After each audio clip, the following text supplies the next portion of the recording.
I'd like to welcome our visitors from abroad, and in particular those that came back the second time, Sheldon Rothblatt, Guy Neave, the Grants from Australia, Thurston Neaman, and of course the presenters who came the first time. This is the second conference international conference that we are doing. The former one in 2004 was Massification, as you heard. Nadav Liron said that we are at the crossroads. Well, at the previous conference in 2004, we also said we are at the crossroads of the higher education. It seems that we are stuck. We don't know where to go. The previous conference was very productive because it led together, which was initiated, by the way, by Neil Sherman, the previous one, led to the establishment of the Forum of Bashar of colleges and universities, which is still going on, and in fact it's the only forum, open forum, where there are dialogue is going on between presidents of leadership of colleges and universities, which I think is very fruitful, and we are going to continue that. I want to thank the organizers at Bashar who made all the preparation, in particular Charles Diamond, who was the leader of the organization of the former conference as well as the current one. And finally, one word about Bashar that Moti described a little bit, but I just wanted to mention the main function of Bashar is service to community, in particular to the underprivileged community. Hundreds of professors volunteer regularly, free of charge, of course, to give lectures in peripheral towns, Druze villages and Arab villages.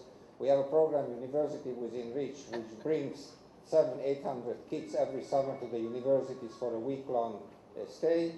Both programs are in order to break barriers between underprivileged segments of the Israeli society and the universities, to entice them to come to higher education, which is the only way out of poverty and status of underprivileged.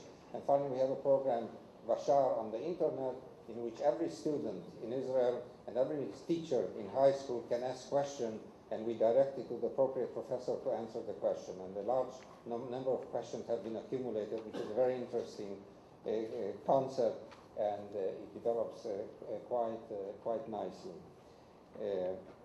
So let me then begin the first session. We have approximately 30 to 35 minutes of lecture, and then we have a few minutes for questions, and we'll try to be more or less on time.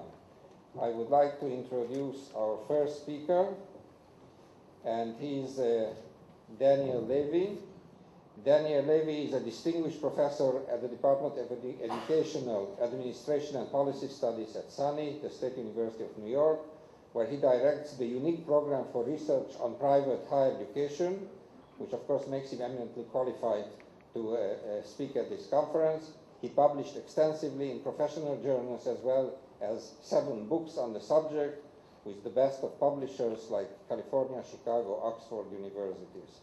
His main interest is in how educational institutions fit into the wider interface between civil society and the state, and on issues of private higher education and the public sector, a topic which is in the midst of our unprecedented faculty strike couldn't be more appropriate, I think. In addition to his extensive research, Professor Levy also consults the two international foundation, development banks, and academic agency, and I am delighted to invite Professor Levy to deliver his lecture, The Global Growth of Private Higher Education, Comparing Against U.S. Reality.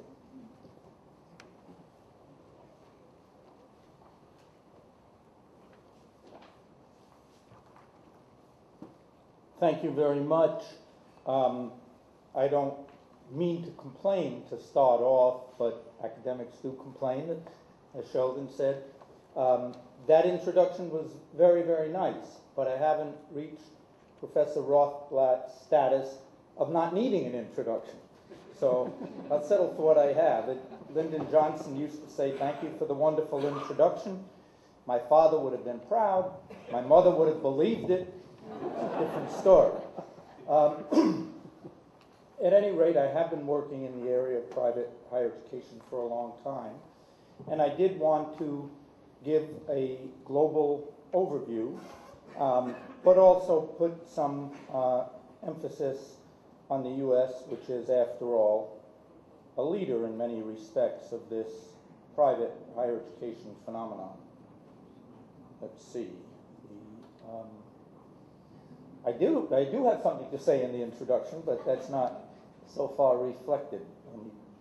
There we go. Private higher education is crucial, I'm using the acronym PHE, is crucial to higher education privatization overall. And privatization overall, of course, is a complex, multifaceted concept, where I'm focusing here on one side, which is the establishment and growth of legally private institutions. This is clearly one of the most important of the developments in higher education globally in recent years, and I would place the private share of global higher education enrollment as now about 1/3, which is remarkable. That's higher than in the United States. It's much higher than historically. I divide the talk into two parts. One is the growth itself, and the other is to break down the growth into its component types. Another element of importance here is that I would emphasize, notwithstanding the U.S. case, in which there's so much blurring of private and public, in most higher education systems where the private sector is still fairly young, there is huge distinctiveness between the private and the public. In other words, when we talk about the growth of private higher education, we're talking about something consequential, in part because the private tends to be, isn't always, but it tends to be very different from the public. That can change over time. The key change is sluggish. So is Golan here? Okay, let's go to the next slide. I just introduced with a few background remarks about the United States, but I'll say less than I would have because of the presentation that precedes mine. The United States, I think, can be taken as the country with the earliest private higher education, which is continuous. And that, again, notwithstanding the prior comments, so much about our privateness depends on what we compare to. If we compare to the early United States to later United States, we get an idea that there wasn't really so much of a concept of private early on. But if we compare the U.S., even historically, to much of the rest of the world for quite some time, then I think there is some unusual sense in which in the United States private precedes public. Private wasn't really a dominant concept at the beginning, but it became a fairly distinctive concept over time. Another feature of the United States, which we'll get back to, is that the private share of higher education is historically high. The share fell some at the latter part of the 20th century.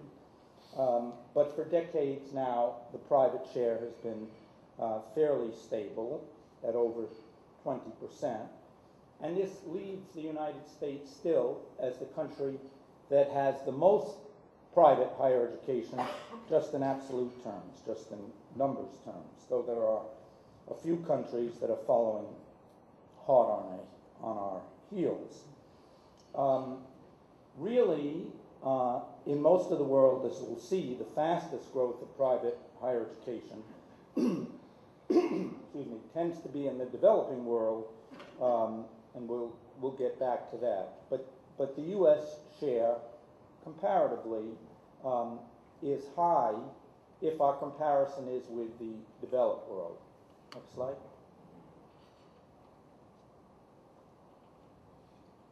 Just as an overview of where private higher education tends to be large and where it doesn't.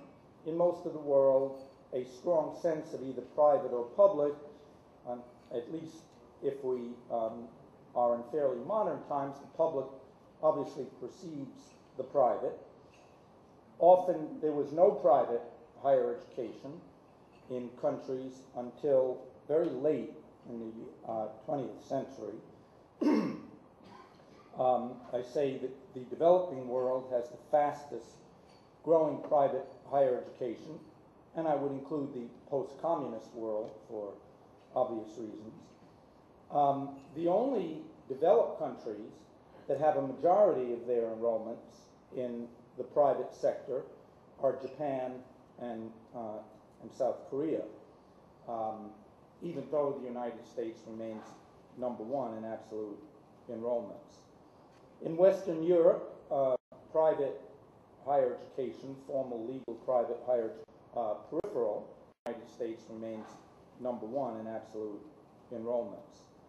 In Western Europe, private higher education, formal legal private higher education, was rather peripheral, but as has already been mentioned here, there are some changes in that, and one could look ahead to that becoming different. Really, Western Europe is the region of the world that stands out most for not having a private higher education surge, at least until now. I'm hard put to think of any countries, there probably are a few, but the only countries I could think of that have no private higher education whatsoever are the countries of North Korea and Cuba, and maybe some de facto cases. There is not legal private higher education, but there is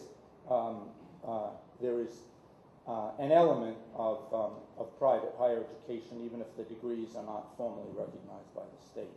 Next slide. I thought it might be of some special interest to take a quick look at the neighborhood in which we are now, and see what's happening in countries around Israel. Israel is globally rather late in creating private higher education, but it's regionally early because most Middle Eastern countries did not have private higher education for the most part. But now there's a remarkable change, and in fact, private higher education has been launched in country after country of the region, and not just the countries where you might most expect it, say in some of the Gulf countries with Western orientation, but even in countries like Syria, which indicates to me just how powerful this aspect of the privatization trend is, really pretty much inescapably. In many of the other Mideastern countries, a twist is that private higher education is largely government initiated and government directed, and most of the growth of private higher education elsewhere has not been government directed. I would expect that there will be very, very rapid growth in private higher education in many Middle Eastern countries. Next. Elsewhere, Africa is a pretty late comer to the situation, but there is rapid private higher education growth. Latin America, as has already been mentioned, has a very high percentage private. It's probably around 45% now, which Latin America would represent the region where private higher education is most widespread. That is, just about every country has it, and many of them have very significant percentages. Asia is in a way the most interesting, just because it's the largest region with the most tremendous potential for private growth. It's the region in which there are the most countries that actually have a majority of their enrollment in private institutions. But it's also interesting because we have cases like China and Vietnam, where the private percentage is still small, but the private growth is phenomenal. and every sign is that will continue to be the case. If we put the growth of private institutions globally together with the partial privatization of public institutions, I think that it would be fair to imagine that higher education might be considered more and more private even than public. I mean, it will depend on who the observer is, but it was pretty clear in the 20th century outside the United States that people thought of higher education as essentially mostly public. We're in a period of some change. Next.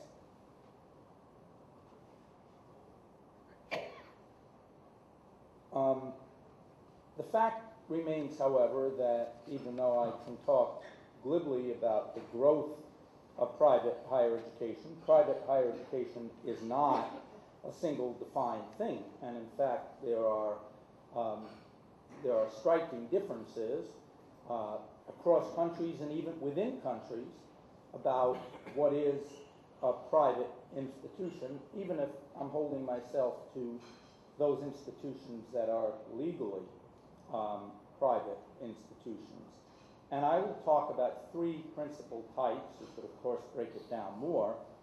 But each of the three has its own set of characteristics, usually visibly related to the reasons for the private emergence. Next.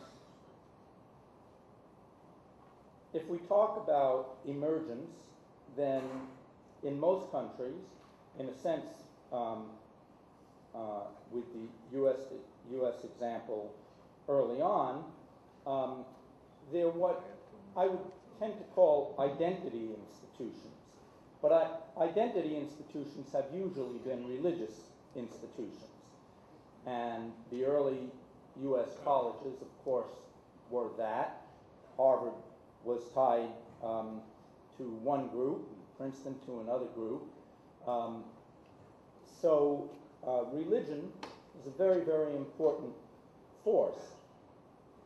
And as we often see in nonprofit sectors, religion is a prime element. Over time, however, as private higher education has continued to grow and also to evolve, religion has become a somewhat less central element of what private higher education is. Next slide. And so I talk about shifting identities. The religious weight has declined, in part because secular private institutions have emerged, but the religious element has also declined because many, many religious institutions, by their founding, find it difficult to sustain their religious orientation. So the religious orientation is not what most students are looking for. It's not what most faculty are about, and so it's difficult to sustain. On the other hand, we see a kind of religious resurgence, and certainly the expansion of higher education in the Islamic world can reflect this. And I know a country like Kenya, you have Catholic higher education, you have evangelical higher education, and you have Islamic higher education. So there is some sense in which private sectors sort of recreate themselves. If we just have our eye on what used to be there, it looks like decline. But if we have the other eye on what's emerging, then there is a kind of vibrancy. Jewish institutions, not that many in the world, but meaning a defined Jewish orientation, but there's some. I would say that one of the major changes in the identity sector of private higher education has been the emergence of many ethnically oriented private institutions, notably in post-communist Eastern and Central Europe. These institutions have a combined purpose of protecting often their minority, or even trying to promote an orientation among the children. The idea of identity institutions and each group being associated with certain kinds of institutions that are different from other institutions, this in its way fits a U.S. pluralist tradition, kind of to each his own.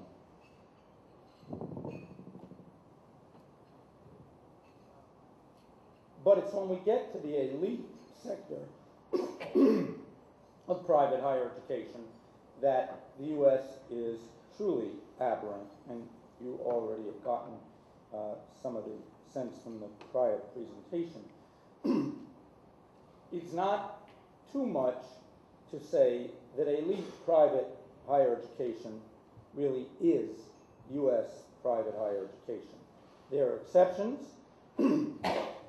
prominently in Korea, Japan, and we'll hear the fascinating case of the Bill Kent effort in Turkey. But even though most U.S. private institutions are definitely not academically elite, we find a dominance of the private universities among the very top universities, with the weight in the best, most prestigious faculty, students, the most selectivity, research quality, and money, and even influence and political power. It strikes me, and I hadn't thought about this until just some months ago, that as extraordinary as the private dominance is on the leading research university end, in its own way, equally striking about the United States is that we have this weird type of other private institution, not university, but college, private elite colleges. And what strikes me about that is that if we talk about the universities, yes, of course, we have Yale and Harvard and Princeton, but on the university end, we also have Virginia and Michigan and Berkeley, and most of their characteristics are pretty similar to the characteristics at the private top. But if we think about liberal arts colleges with high selectivity and great prestige, we're talking almost exclusively about private institutions. This is a very freakish U.S. phenomenon, to have places like Williams and Amherst, and really, for understandable reasons, not having much equivalent on the public side. Next. What we do have much more in the world is what I tend to call semi-elite institutions. They're not elite in the sense of the Ivy League.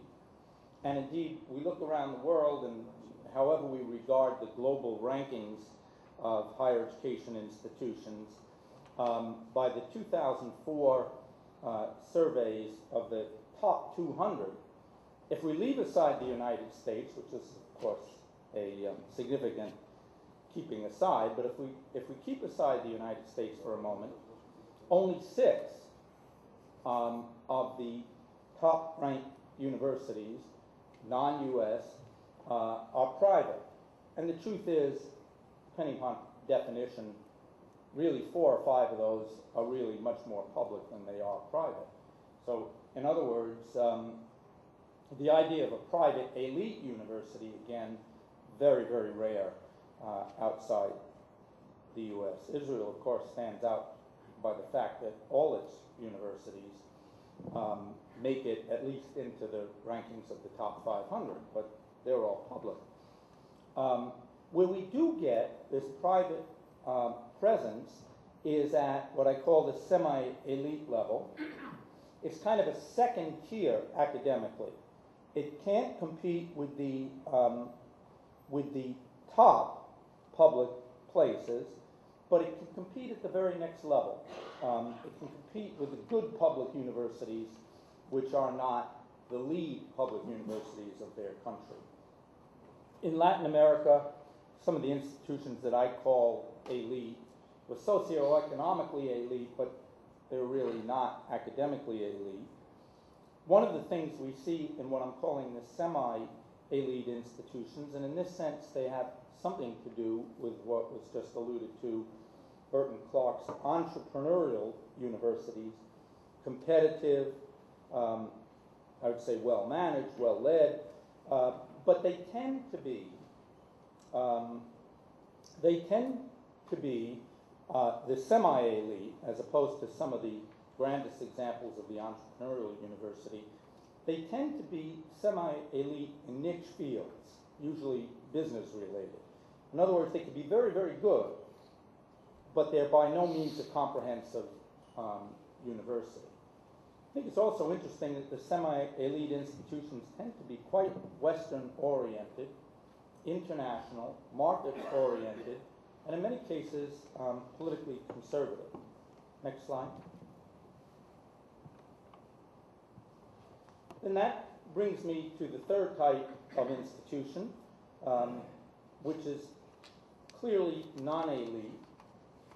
Many of them are what I like to call demand absorbing, and the essential principle is obviously that demand for higher education increases so much, whether we're looking at developing countries or the most developed countries. The demand for higher education continues to increase, and yet, as we've heard, governments are not keen to spend much more money. If you put those two facts together, you almost inevitably have a growth on the private side.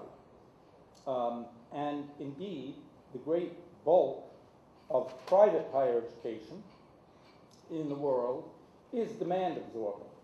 It has no claim to being anything close to elite. It's really students choosing some higher education rather than none. It's their point of access. This often leads to great problems about quality, because you have the emergence of new institutions without traditions, without well-developed faculty, without great resources, and there's this sudden flood of students in, and they tend to be the bottom students, the least prepared. And the institutions in most countries, the private institutions that are demand absorbing, emerge without much of a regulatory framework. Over time, people and governments get really concerned about what's going on in these enlarging private institutions, and so we do get something that we could call delayed regulation. The early period, there's a spurt of private growth, and then people step back and they say, whoa, what's going on in these institutions?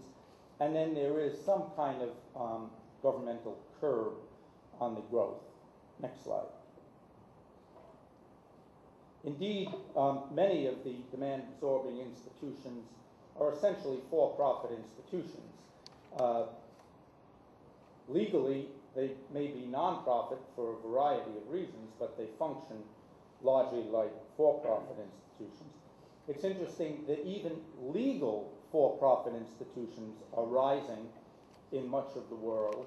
The United States is again a kind of leader in that respect. I have a figure that 5% of U.S. higher education is in legally for-profit institutions. The percentage is creeping toward 8%, but there are other countries that have for-profit private higher education at home. And then, of course, there are the international actors. There's the Laureate, which used to be called Sylvan, or the Apollo, which is the owner of the University of Phoenix, Phoenix University that was mentioned before.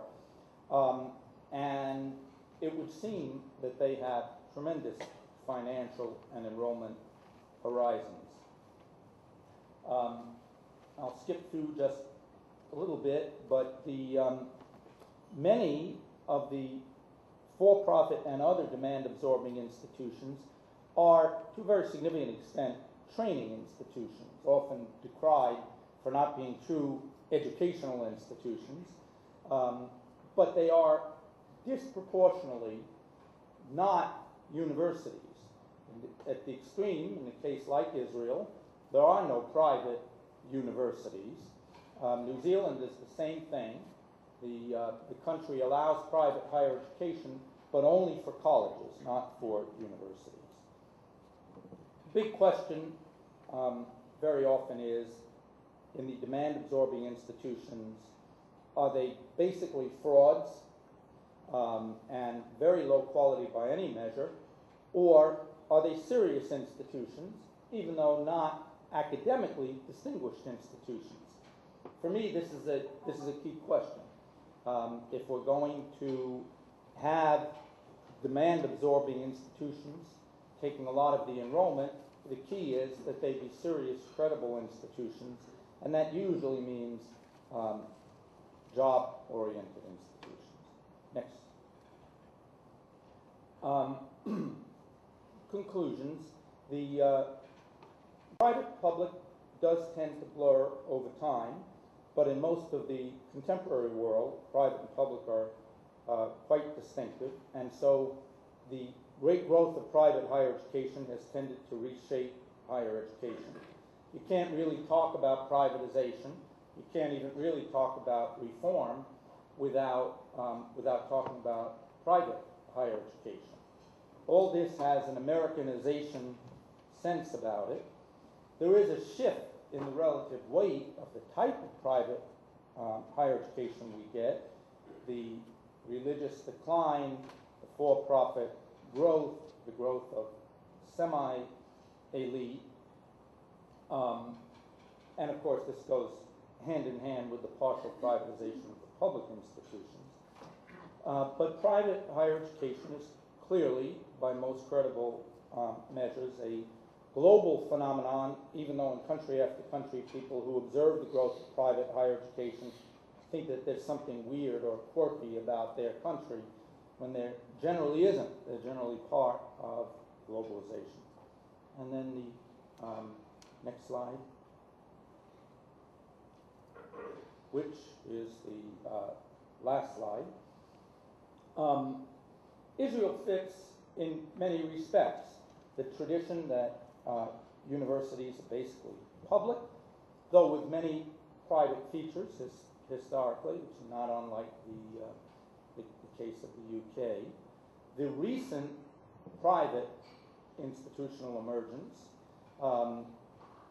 with the enrollment still being mostly in public institutions, the non-university weight, the demand-absorbing may be a harsh term to use on the Israeli case, but clearly the non-elite academic center, and of course the partial privatization of the public universities seen very clearly on the financial side. So I mark Israel fitting, and then I contrast that with U.S. exceptionalism.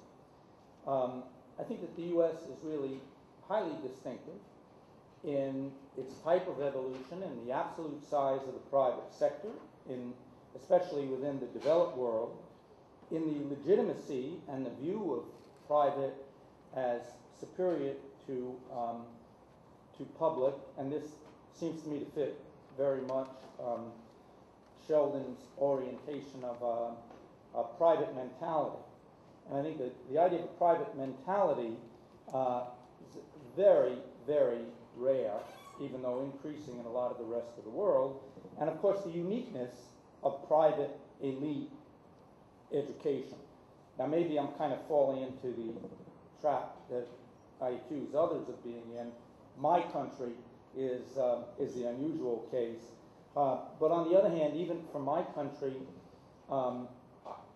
it's clear that much of what's going on in the United States is, in its own way, part of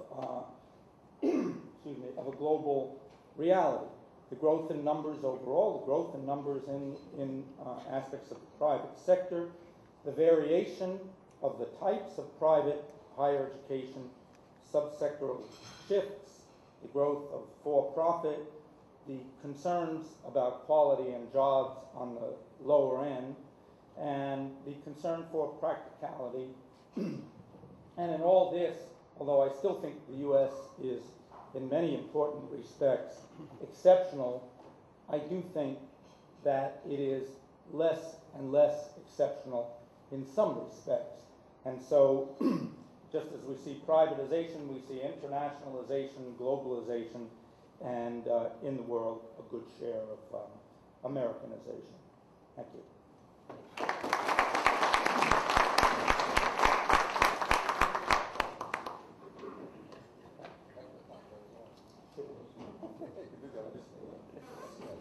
We'll take a couple of questions.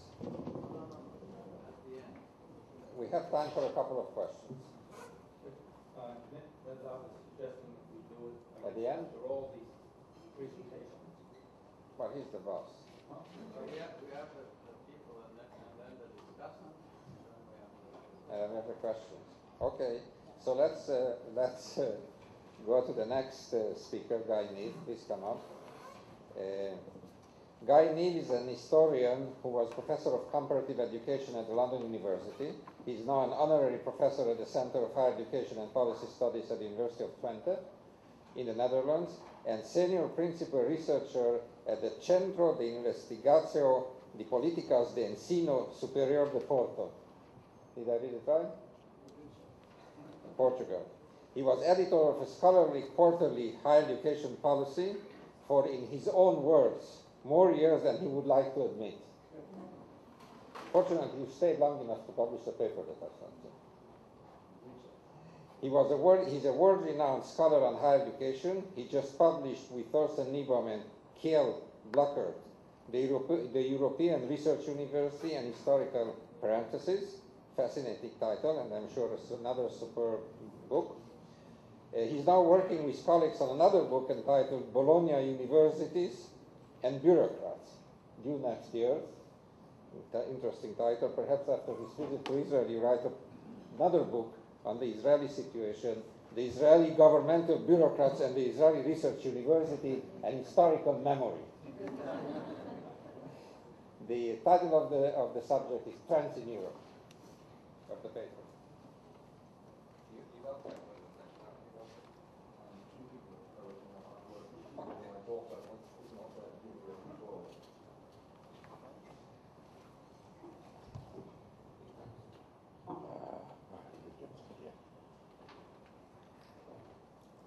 Mr. Chairman, dear colleagues, I must make one declaration and one confession.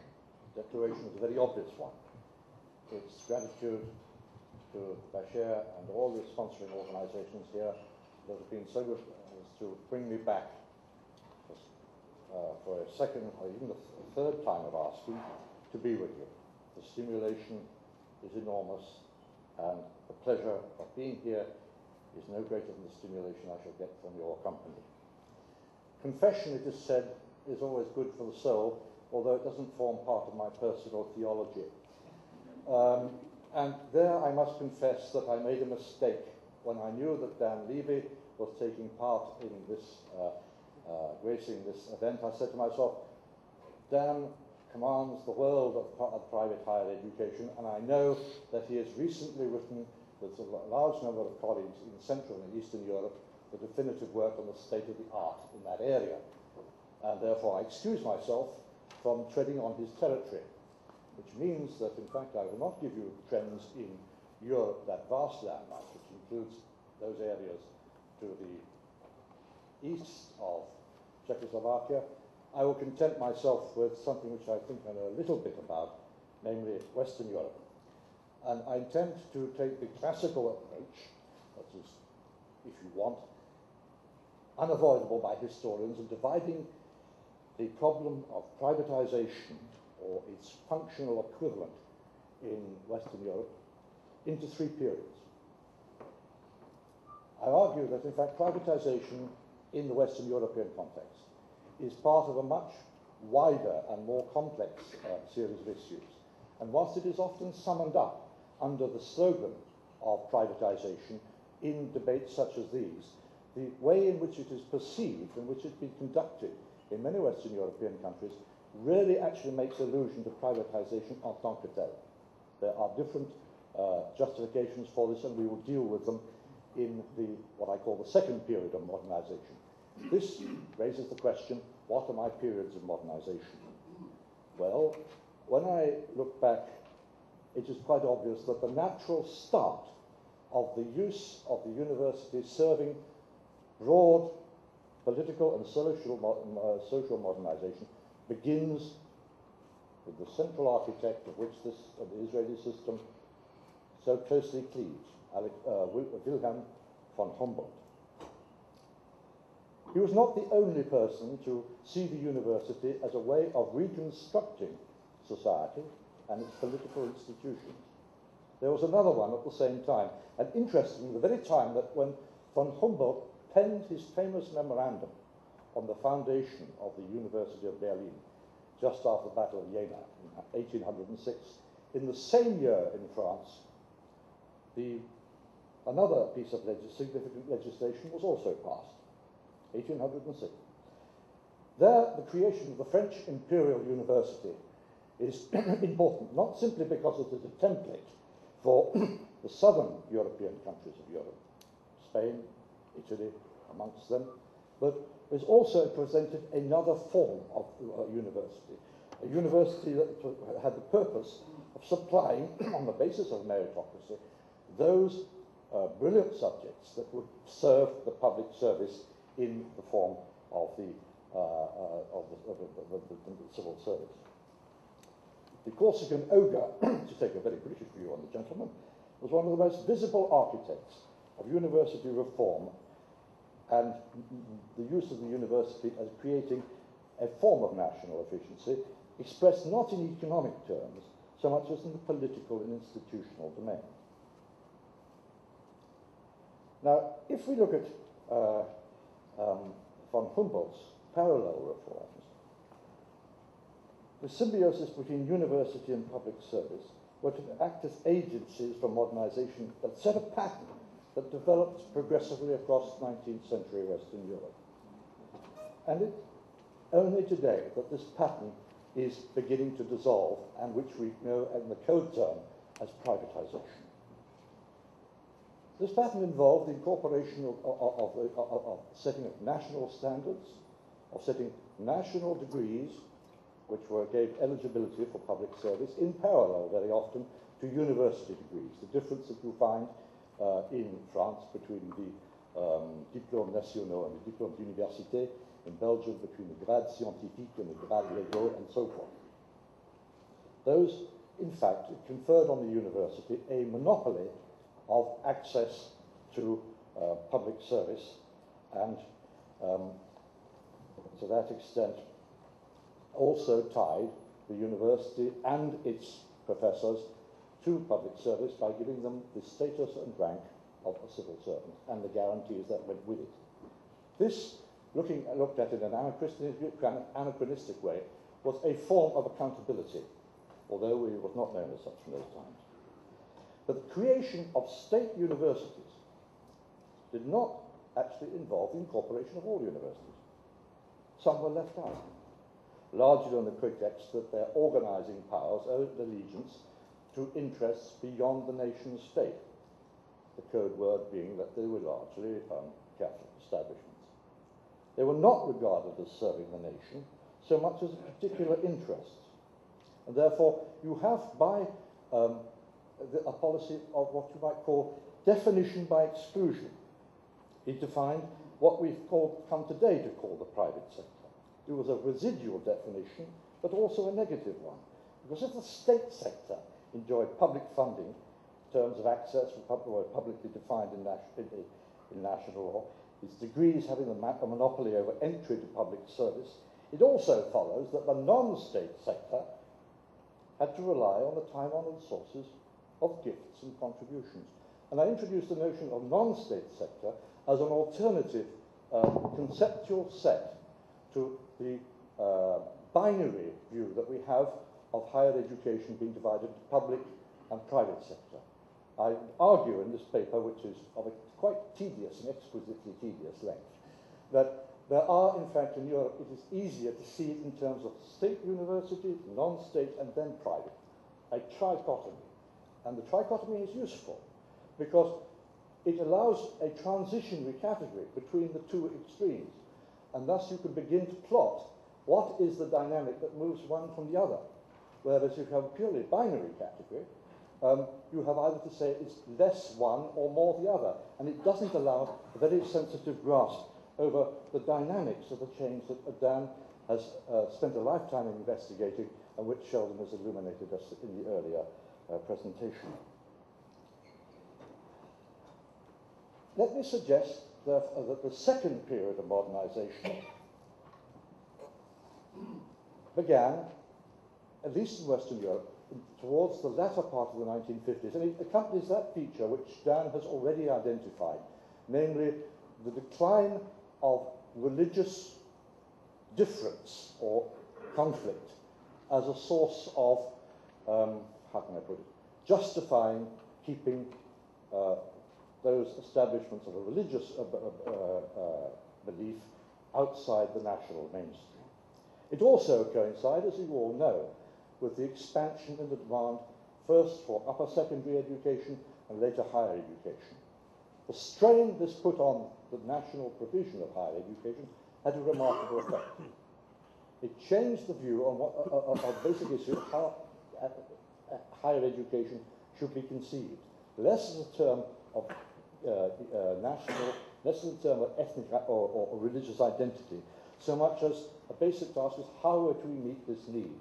How do we, in fact, create a concept which allows the free sector, that's the term they call it, it's not seen as private. In European, most European languages, what is the American private sector is known as the free sector. Free from what?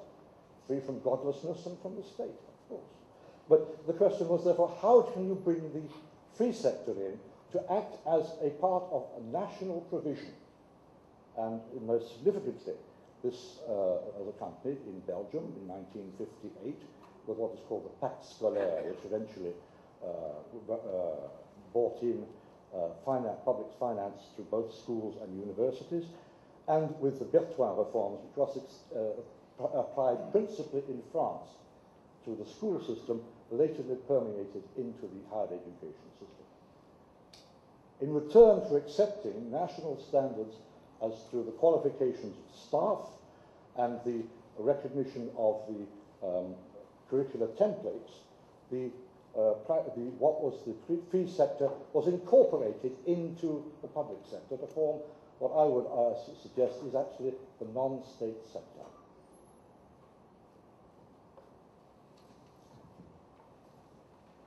But in this second period of modernization, the university was not the sole area where a reform was introduced.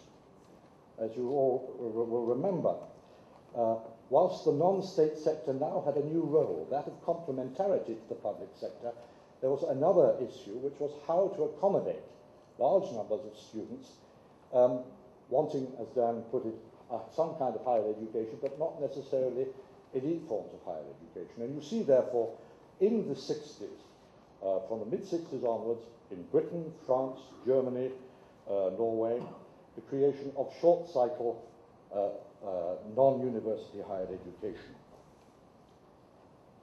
Now, this short-cycle non-university higher education created a multiple mission. Not only did it create second-chance education, it gave training for what was seen to be technical cadres of middle management, it was also, and this is interesting, seen as a form of bulwark, an outer protection for the university by deflecting large numbers of students who were first-time entrants in their family into the non-university sector. So in fact, the question therefore, the policy of deflection is an interesting one, because it sees a kind of another form of complementarity in which the research university is protected by the development of the short-cycle higher education. But this strategy of deflection failed. It failed in France because it was not a terminal degree. Students continue after they graduate, they went on to university to get a better qualification, secure their place in the higher education market. It failed in Britain because the polytechnics dropped their sub-degree level, which was their main identity vis-à-vis the universities. And in fact, they were attended by what is now known as academic drift, the dropping of applied studies, particularly in the areas of engineering and applied sciences, which the polytechnics in Britain in the 60s were supposed to discharge. This institutional drift was not unique to the British polytechnics. It's found in France and Norway and elsewhere. What does this mean? It means that the relationship with the second period of modernization, which was based on a notion of a complementarity between the university and the non-university sector, was not actually seen as something static. It was seen as something which was merely a temporary expedient, and that the real purpose, as perceived by people who were in the non-university sector, was that it was a dynamic condition, a first step towards convergence and redefinition along the lines of parallelism between the university and the non-university sectors. This brings me, dear colleagues, to the third stage. And then the second stage of modernization, which took place from the 50s to the 70s, third stage begins, I would suggest, in the early 80s, and its epicenter is to be found in the United Kingdom and the Netherlands. It is the period when where privatization comes on the lips of policymakers as a leitmotif and justifying the measures of reform, and more to the point, as redefining the social purpose and vision of what higher education should do. But the policies introduced during the third period of modernization, they could certainly sustain the notion of being part of privatization. But it was a ground-up approach which was indirect and progressive across many different dimensions, and did not involve the direct transfer of ownership or the ownership of institutions from the public to the private sector.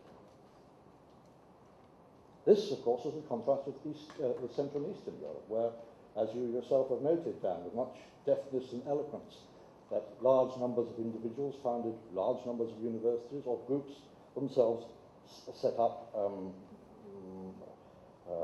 establishments of that nature. This form of privatization is almost totally absent from Western Europe. But the notion of privatization does perform an interesting retrospective justification.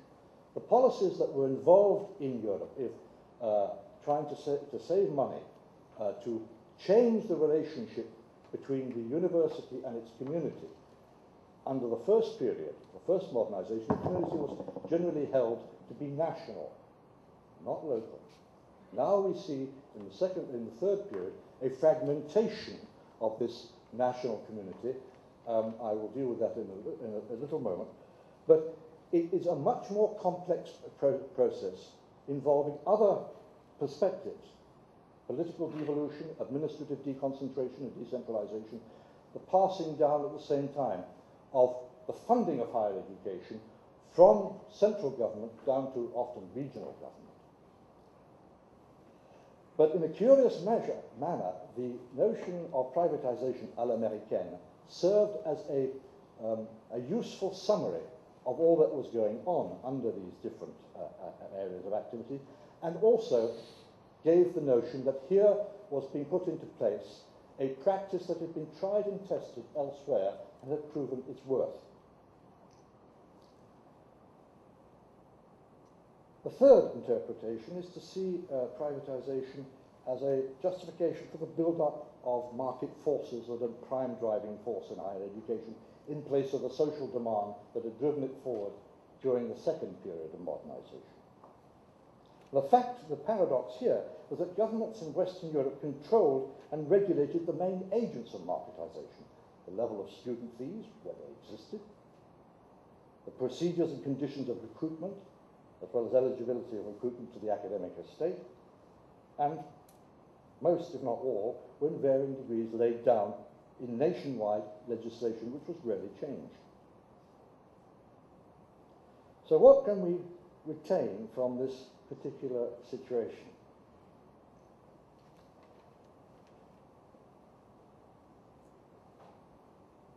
The first is that just as the second period in modernization involved, if you want, a dissolvement of religion as a political issue, So the third period sees a no less marked shift in the ethical values injected to accompany radical reform.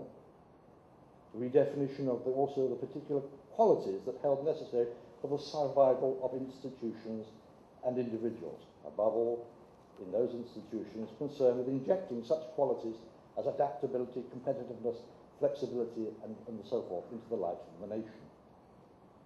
For whereas the first period of modernization hewed to the view that economic efficiency and performance were dependent on the prior manifestation of social justice as a preliminary condition for their advance, so the third period of modernization stood these relations of these two on their head.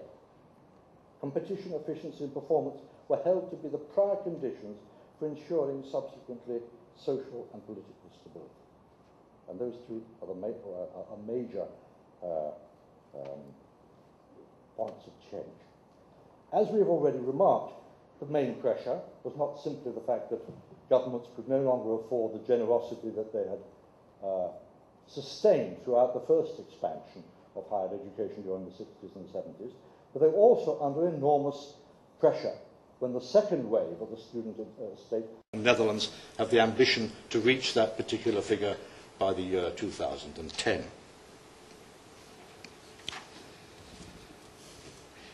Now, if you look at the rationale that initially accompanied the reform that governments introduced during this third period, the downward delegation of powers of oversight hitherto vested in central national administration, shows it obeys a rationale which is very distantly related to the notion of privatization. It had much more kinship with the notion of participant democracy. But rather than being the participant democracy which we all remember of the late 60s and early 70s, pushed forward under the behest of the assistant class and the student estate, it now applied with all the weight that officialdom could muster to expand external relations between the university and society. And as a result, you see in the European literature on change in Europe, the rise of the stakeholder society, the notion of administrative devolution, and even the cultural devolution in terms of restoring the rights to historic communities that had hitherto been moulded together as part of the nation state. Example one would be, of course, naturally Spain with the autonomous communities, and to a certain extent France with the regionalisation of some of the higher education budget.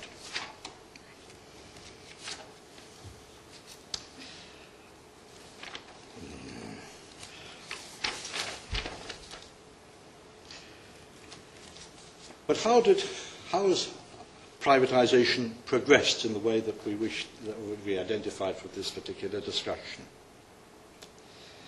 The first thing, I think, is that it acquired in the course of the third period of modernization, very particularly during the 90s, a new form of legitimation, particularly on the part of governments, which saw it as a device to mobilize the whole system of higher education through the principle of competition. Now, there are in fact two routes towards privatization, and the first one, the direct one, that is the transfer of legal status from public to private, is in fact visible in certain countries of Western Europe, Iceland being one and Portugal being another. But it tends to be a route of exception. Iceland set up, multiplied its universities, added 8 universities to the one national university on the period from 1998 onwards. Technically, these are not private because they were in receipt of considerable public monies, and therefore, by my book, they would fall under the non-state category. But that is a minor point which we can probably discuss a little bit later. Let me turn more particularly to the question of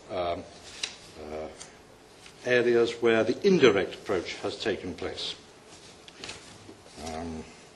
Now, there are two particular areas where this is so.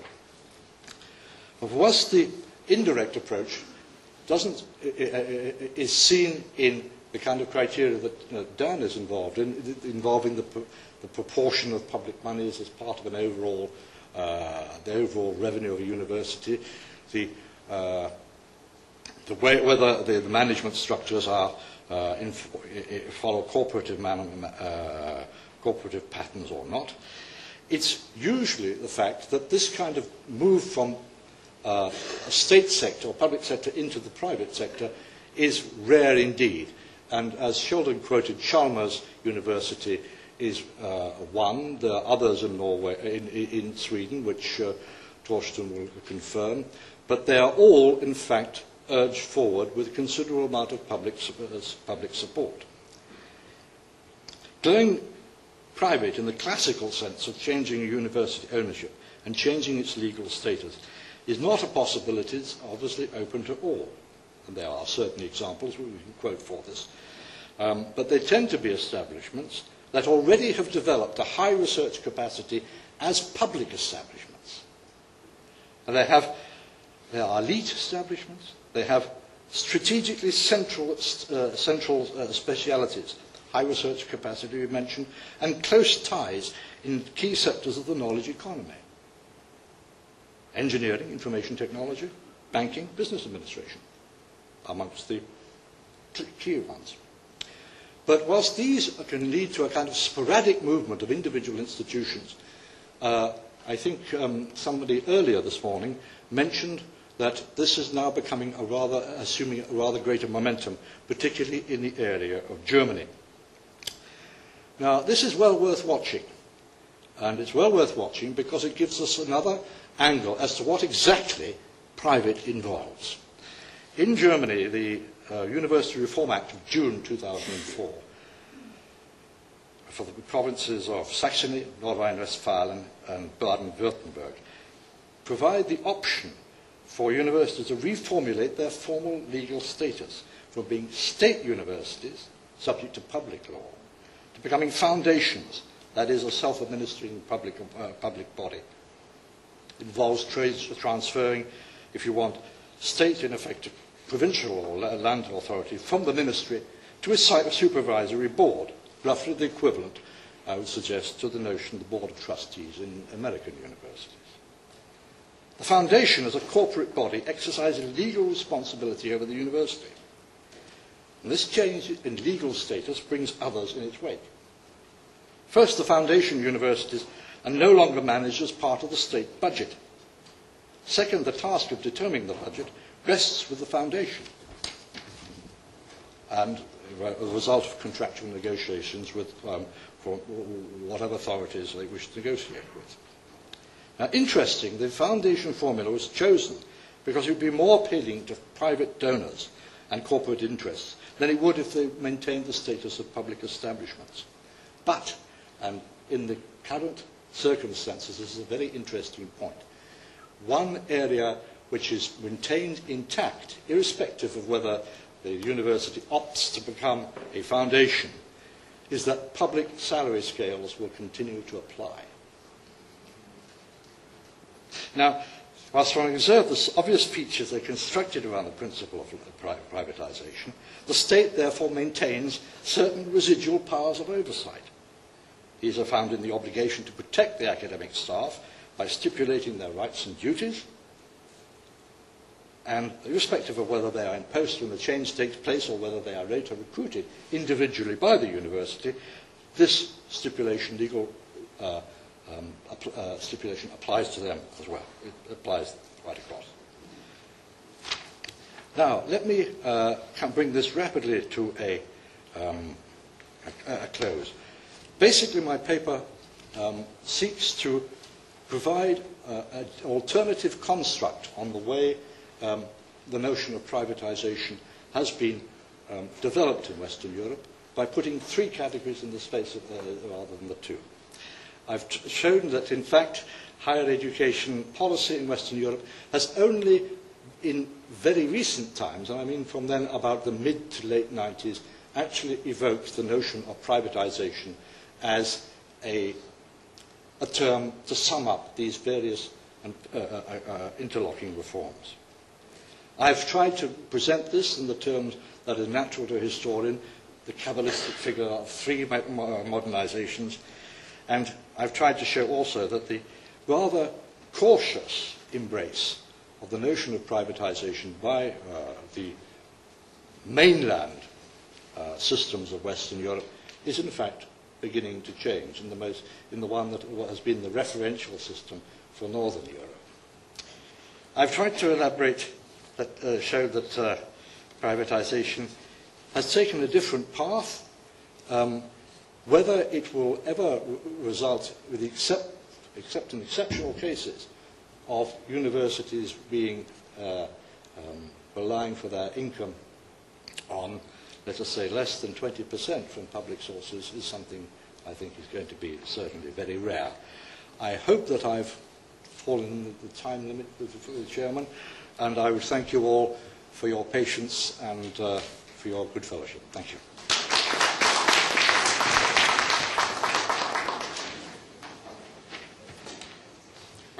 Thank you very much for your interesting paper. I just want to mention that all the papers, all the presentation, the full papers will be available on the web, and we already have them, and they will be issued as a proceedings very shortly.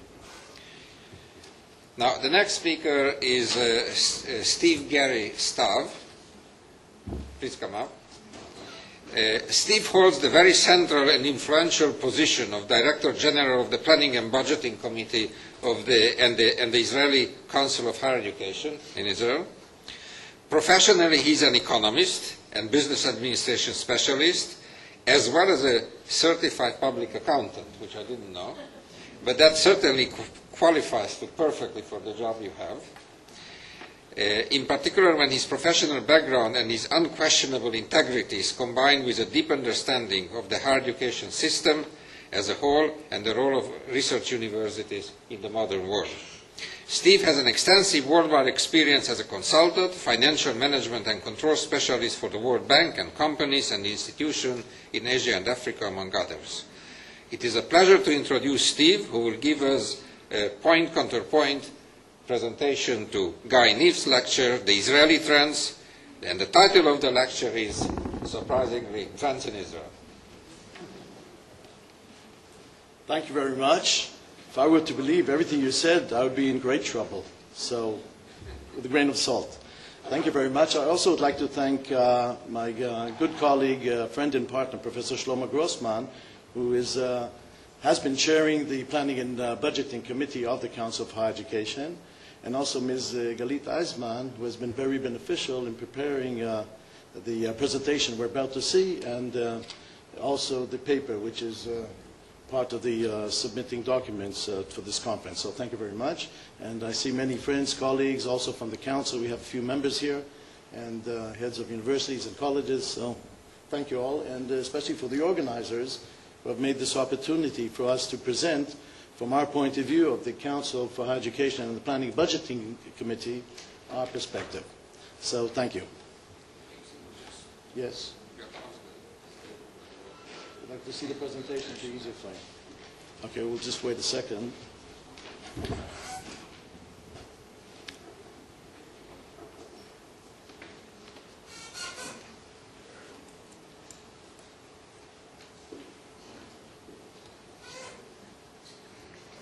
Okay, thank you.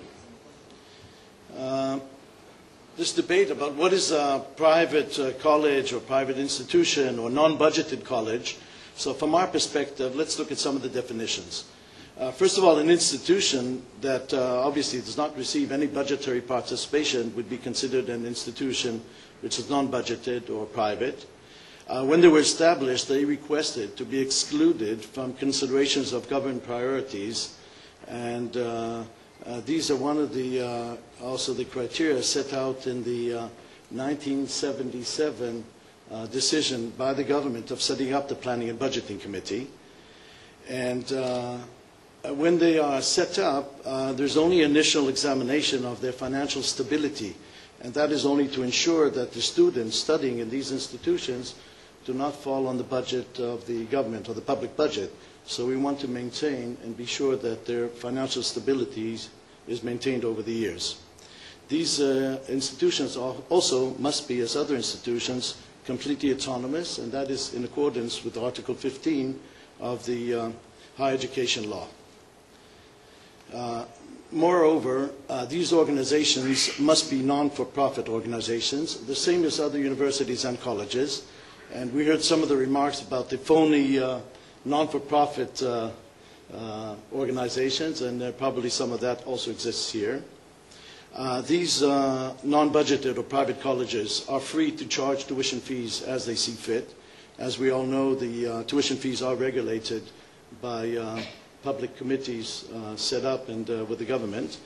And also these institutions have no supervision over the wages, which we also know right now there's a senior faculty strike prevailing, and we're trying to see what we can do about that. And also there are no limitations on the number of students they're allowed to take into and enroll. And they also operate in the financial markets. They are free to take loans and give out loans, whereas our budgeted institutions, both colleges and universities, are limited, and they cannot do so without prior permission from us. We want to maintain their budgets, closed budgets, so we don't allow them to take loans, because otherwise they have to return the loans in future years from future budgets, and that may offset their budget. So we want to be sure that they are completely financially stable over the years. Without going into too many details, there are 3 dates maybe that are relevant to the non-budgeted institutions. In '91, there was the decision of the establishment of the non-budgeted institutions. In '98, there was the regulation of the activities of the branches of foreign institutions operating in Israel. In other words, prior to this amendment, number 11 to the law, we had the foreign institutions from abroad operating in Israel, and the law did not cover these operations. And there were many problems in Israel relating to these activities. And finally, in 1998, with Amendment 11 in the law, the supervision over these activities were enforced by the law and by the Council of Higher Education. In 2005, there was another amendment, and this amendment actually concerned the recognition of degrees given or distributed by these institutions that were acting under a licensure, that these degrees would no longer serve for the purposes of meeting public sector work eligibility criteria or determining an employee's rank for salary or terms of employment. In other words, prior to this amendment, the degree holders of these institutions operating from abroad in Israel were eligible to receive higher salary, and also there were other work terms, employment terms, that later was changed, and that made these institutions want to become Israeli institutions of higher education. Let's have some review and overview of these statistics. This is a general curve we can see of the total growth in the number of students over the years. As was mentioned also by Mr. Baiga Shochat over dinner last night, there are about 250,000 students altogether. Here we see 210 approximately, because these figures do not include about 40,000 students that are enrolling in the open universities, or every man's university, and that is a different type of university, so they're not included here, of which we can see the bachelor degree students about 160,000. What is interesting is the proportion of student entering rate of higher education into higher education out of an average age cohort. We can see there was tremendous growth over the years, which has stabilized around 42%. So we have only 2 years of statistics for about 42%, and we think this is stable. So this has been quite remarkable, together with the growth of the number of students, as we saw before. In terms of the number of institutions for higher education, we can see at the baseline the 8 universities, and we include in the 8 universities also the open every man's university, and the 7 research universities, which include also the Weizmann Institute and, of course, the other 6 regular universities. And in this we can also see 27 teacher training colleges, which is here the yellow, and other colleges, the 27. As was mentioned also last night, the 27 teacher training colleges are budgeted not by the Planning and Budgeting Committee, but rather by the Ministry of Education. However, the Council for Higher Education does administer all activities relating to the academic and quality assurance. Well, that is not yet developed, but in terms of the academic administration of these programs. Altogether, we can see we have 62 institutions together. We have the 27, and the 8. In the past, before the colleges grew in numbers and the students enrolled in these colleges also grew, 85% of our students were studying in the universities. The orange is the universities. Today, with the growth of the colleges and the students enrolling in these colleges, we have about 43% of our students enrolling in the universities, but this relates only to the bachelor degree students. In terms of numbers over the years, this is a little complex slide, but let's try to see it. We have altogether, as we mentioned, 27 a number of academic colleges without counting the teacher training colleges, of which 17 are budgeted directly by the Planning and Budgeting Committee, and 10 are non-budgeted or private or what other terms we'd like to use, non-budgeted colleges we mentioned here. And the total number of students we have are 70,000, as we can see them here, of which in budgeted colleges we have about 41,000, and in non-budgeted colleges we have about 29,000 today. Of the 70,000, as we can see, we have in the bachelor degree students enrolling, we have about 66,000 here, and we have a very small number in the master degree programs. And we can see the breakdown there. So we have a very small number of the master degree programs, and most of the students are studying for the bachelor degree. The students in the non-budgeted colleges, within the 10 non-budgeted colleges I mentioned before, we can see them here listed. I won't read the list, don't worry. But in any case, it should be noted perhaps that we have 2 big colleges. And if you look at the student numbers, you can see we have the College of Management, which altogether they have almost 9,000 students, but they're quite, for many years have been active. And we have the Kiryat Ono College, which they have already almost 7,000 students altogether. And you can see the breakdown between the bachelor degree students and the master degree students. Then we have also a very new college down here below, just about 80 or 90 students in each degree, and about 170 altogether.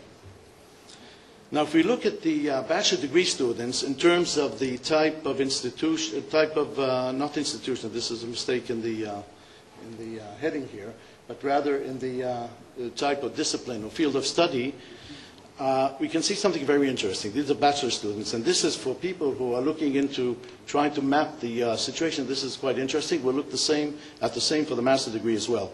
So we can see, and this was mentioned also before, that also in the previous lecture, that we can see here that the business management and the legal studies together comprise almost 80% of all the students. So we have about 80% of the students go into 2 fields. This is the business management and the legal studies. Whereas in the budgeted institutions, you see it's quite small, and it's spread over many other fields of study. And notable are the engineering way down below here. I don't know if you can see it, it's almost 39%. So if you look at the budgeted institutions, the budgeted colleges, they actually serve a different purpose, or they manage to deliver a different need to society or to the economy. And so this is something I think was mentioned by Sheldon, the 4 sons. So maybe we have maybe here 2 sons already. Okay, so this is the bachelor degrees. But if we look at the master degree mapping, this is even more interesting. The master degree study, you see there's almost hardly any overlapping. Look at how this looks, how the mapping looks here. You see this is the master degree students. And you can see in business management we have 71% in the non-budgeted colleges. And we have at the moment, no students in the budgeted colleges. And the other areas you can see are engineering, so there hardly any overlapping. It's almost as if it was planned in advance. So we have a complete distinction. So if we wanted to actually plan in advance, we probably would come up with something similar to this.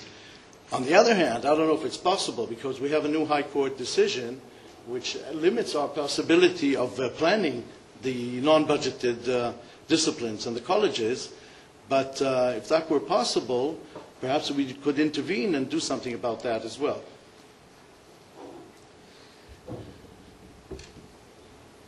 In terms of number of senior academic staff in these colleges, we can see that the non-budgeted colleges, we have just about 400 senior academic staff, where we have about 3 times as much in the budgeted colleges, which you can see the orange line up top.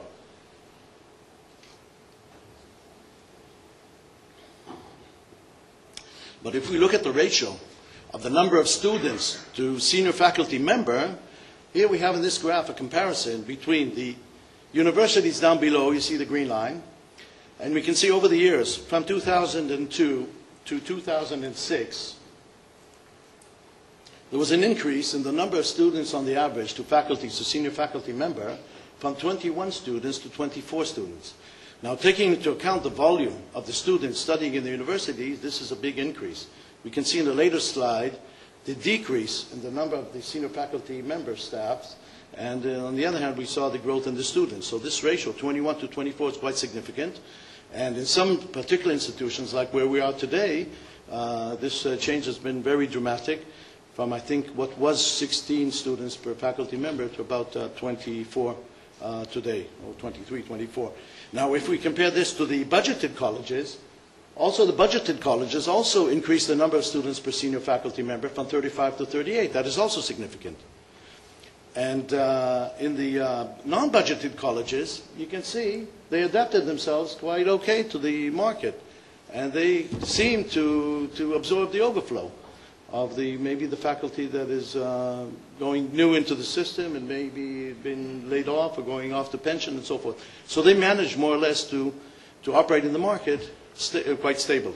Steve, this includes also MA or just undergraduate? These are all the students for all the faculty. Yes. Okay. Now, if we try to see where these students in the academic colleges come from, let's look at the domicile district from where they live, okay? So we can see here that in the non-budgeted colleges, we have about 72% of our students come from the Central District or Tel Aviv District. This is a division made by the Bureau of Statistics or the Ministry of Interior, perhaps. But they come from the center. And you can see, on the other hand, the budgeted colleges, you have much less, of course.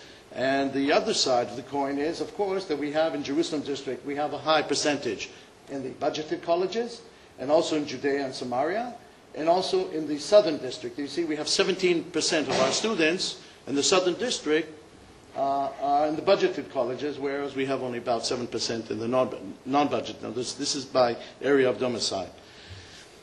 Now, if we look at the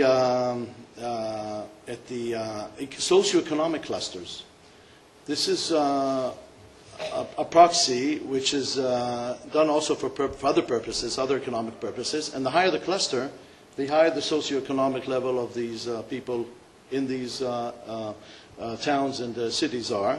So we can see that the non-budgeted colleges, we have about 60, let's say 65% or so, come from the clusters 7 to 10.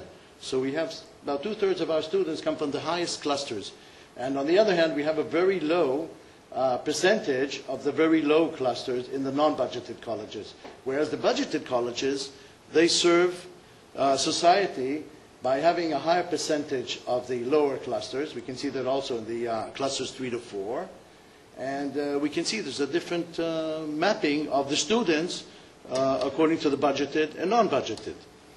And we have also the comparison in comparison to the universities, for those who want to compare the 3 subsets of our system, of the non-budgeted colleges or institutions, the budgeted ones, and the universities. And within the universities, we also have, what is interesting, we have regional colleges. This column, I won't go into the details, but these, the last column, are regional colleges which are academically overseen by the universities, and they're on the way to be completely autonomous.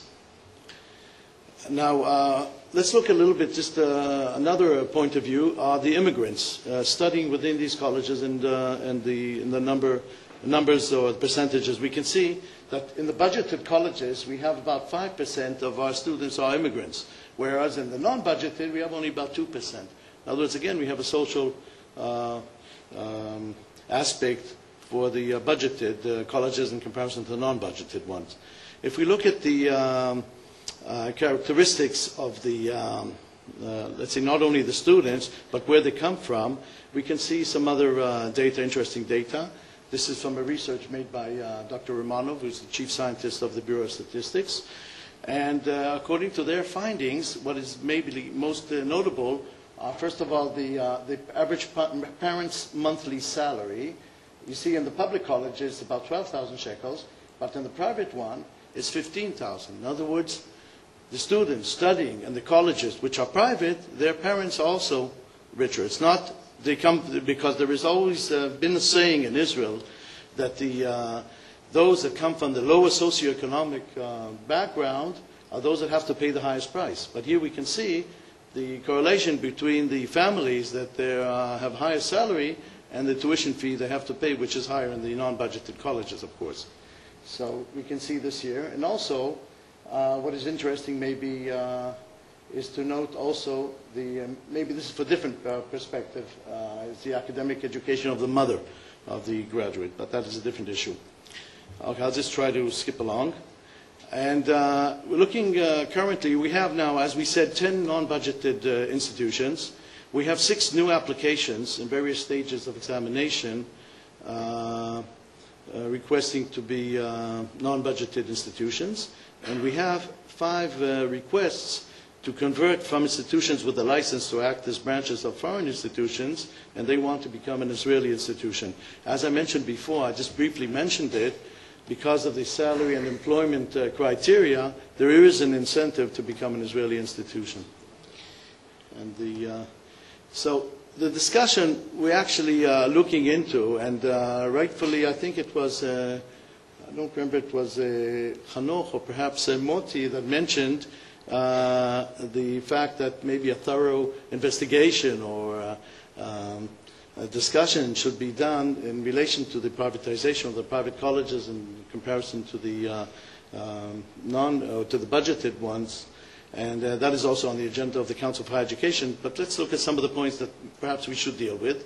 The first one is a complex relationship between the non-budgeted institutions and the publicly funded ones. The competition over academic staff and students between the non-budgeted and the budgeted institutions. The disciplines and degrees, as we saw the mapping in the first and second degree especially, which was notable between non-budgeted and budgeted colleges, perhaps that has an impact on the economy and planning, and we have some illegal issues also to address in that relation. Questions of access to higher education, I showed some data, we showed some data here that is relevant. And the quality assurance, of course, and excellence, which is something we are always seeking in the higher education system. And maybe another question, because this is very basic, is the freedom of the market forces versus the government regulation. So if we look at the planning, regulation, and markets, let's look. So in the planning and strategy, we have to determine whether we rely on markets or to emphasize more the regulations. So from that, we stem into two different types of approaches. So one would be the regulatory approach, where we have static funding based on inputs, in comparison to the market-based approach, which is a dynamic funding based on outputs. So this is static funding, this is dynamic, and this is based on outputs, this is more on inputs. Also here we have higher subsidies and lower fees in the regulatory approach. Here we have more cost recovery through fees. Lower down we see in the regulatory approach less reliance on student aid, and the market-based approach, more use of student aid, mostly loans. And this is part of one of the recommendations in the Baga Committee, was also mentioned last night, and those of you who are familiar with the recommendations are aware about the recommendations dealing with this issue. And the last point maybe is weak executive, strong audit, and strong executive, more autonomy in the market-based approach. This is a slide, by the way, from Art Hopnan, who visited here in Israel just about, I think it was 2 weeks ago or so, and was here just for a few days. Now, the statistical data we have indicates that there is stability in the number of candidates for higher education, except among two groups. We have one group are the Arab population, which are increasingly more active and participating, enrolling in the higher education system. And the other group are the ultra-religious group, which we are now emphasizing quite a bit and assisting to have them more involved in the higher education system. And this is something that we think will stay for quite stable over the years. And it seems today that we have, looking at all these colleges and universities, today we have sufficient number of academic institutions. And some of them are very small, as we saw. And here we have an analysis which was done by Ariel Soari, sitting here in the corner there. That's the redhead. And he did a compilation of these data. And altogether we can see, without going into the table, we can see that in Israel we have the number of kilometers per, square kilometers per tertiary institution in Israel is 357 kilometers per each institution, on the average, of course. In other words, we have access to institutions very easily. One can go into his car or take a bus, go to the nearest college and come back in the evening. This is very important, especially for the Arab population up in the north. We have quite a few colleges there, as we know. And because of the ladies studying in these colleges, they can easily access and come back because there are problems of tradition, staying, in maybe dormitories. So this is easy access. So you see we have quite many number of institutions with high access. And the private colleges, they claim the following. They say that freezing the process regarding to accreditation is actually a violation of the democratic rule of occupational freedom. They say that it prevents competition. They say that the Council of Higher Education lacks authority to plan academic disciplines sought by them, and that the Council of Higher Education is limited only to quality assessment of the academic studies only. They also claim that the private colleges or institutions underwent a long and very expensive process in accordance with the Council of Higher Education directives. And they had also very extensive examinations by the Council of Higher Education professional committees. And the Council for Higher Education's decision to discontinue accreditation of new private colleges as a way of blocking the entry of new participants, which they claim is somewhat similar to what was the treatment in the past by the colleges that are today budgeted when they wanted to become budgeted, and the universities were then in their control until that was open. So they say this is something of a déjà vu type of a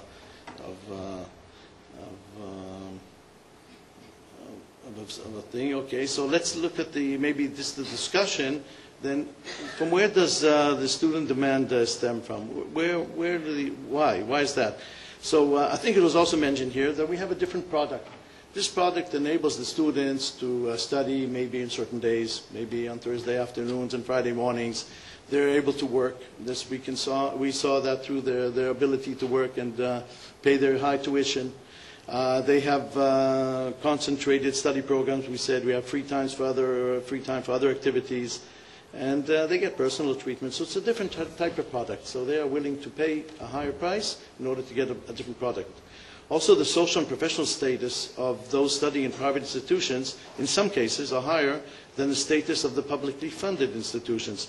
We have certain colleges, private colleges, that have very high prestigious standing. And this is similar to what we heard about that is in the States. I think from Professor Levy, I think that was mentioned also, that we have, on the one hand, universities, and on the other hand, private colleges with high academic standings. And unfortunately, also the budget cuts that were inflicted on the budgeted institutions also assisted the budgeted institutions to continue to develop, because the deterioration, the deterioration of the budgeted colleges and universities had maybe a positive effect, or maybe you can't call it really positive, but a relatively better effect in comparison to the budgeted colleges and universities that had severe budget cuts. And if we look at the direct participation per student, and this you must take into account that we had an increase in the number of students while we had a decrease in the faculty. And this is, of course, relating to the budgeted institutions, so it's very, very dramatic. And we want to see, also in objective figures, we can look at the OECD numbers. The OECD data suggests that OECD average, we had the change in number of students. This is between 95 and 2003. We had an increase in the OECD on the average of 38% in the number of students. But yet, while they had the increase in the number of students, this is, by the way, Education at a Glance 2006. While they had the increase of 38% in the number of students, they still had an increase in the expenditure per student. In other words, there was also an increase in the number of students, and also the expenditure per student also rose. In Israel, we had a very higher percentage growth in the number of students, but we had a decrease of 14% in the expenditure per student. So we raised the number of students, but we lowered our participation or expenditure per student on the average. And you can see some other countries in comparison. That you can see on the average, if you look at it, you can see that these countries here had all increase in the expenditure per student, whereas the increase in the number of students is not quite even, but they all had increase. As I mentioned before, there was a decrease in the number of senior faculty staff over the years. And we can see here the number of staff actually decreased. This is in the research universities. And we also, as a consequence of the budget cuts, we could absorb new staff in smaller numbers. In 2001 or 2, we had about 270 new staff. And we compare that in comparison to the PhDs, receiving the PhDs 2 years before, because we allow for maybe 2 years for adjustment, postdocs, and so forth. So after 2 years, they maybe would be absorbed. So it's about 270 out of the previous 2 years PhD study. So we have about 24%, a quarter of the PhD students were absorbed back into the system. Because of these budget cuts, in 2004-05, we had only 164 new staff members, which in comparison to the number of PhD students that received their PhD degrees is down to about 13%. And we know where these students or these people afterwards stayed. We have the other side of the graph in the States from the authorities in the States, but I won't show that. I'll just show the average age here. The last column, in Israel, we have the average age of the senior academic staff in the universities, about 53 years of age, whereas in other comparative countries, we'd like to be like these countries perhaps, like we see the USA is about 49 years, England's about 46, and Australia 48 years, so we're quite high. And this is not all due to the Army service. About 2 years you can 2 years of the difference, which is about 4 to 5 years difference, you can attribute to the compulsory Army service. But the rest is because of our internal problems here. And maybe a possible solution, we have maybe 4 components we suggest that when we're doing this right now, the PVC's participation in professional fields probably should be significantly lower, while raising the participation in engineering, exact sciences, and humanities, so we don't have too much of a difference in cross-subsidy. Another point is that, in general, we should allow for more academic professional programs in budgeted colleges in peripheral areas. We had this debate over law, and it was recently decided that the law studies could be maintained or studied both in the north and in the south each in peripheral colleges. The third point is to adapt the PBC's budgeting model to take into account specific problems relating to these colleges, and especially the distance from the center of Israel, which is a very costly and difficult problem because they have difficulties in attracting good staff and permanent staff. The size, because of economies to scale, and also the ratios between students and senior academic staff. We should look into that because we want these colleges to be stable and to have them on their payroll, to have senior academic staff and not only teachers coming by taxi to teach. And the last point here is that we should increase the portion of the budget by upgrading the teaching capabilities and academic quality. And if we look at the total budget, how it is divided today, but this is a little offsetting because universities include all activities, including research, but we still see the colleges having a small proportion. And the conclusion is, by means of proper long-term planning, it is possible to enable different types of institutions and diverse higher education providers to operate together in a complex environment while achieving high-quality teaching and studies output for the benefit of both the individual student and of society as a whole. So with this, I thank you all very much. Thank you.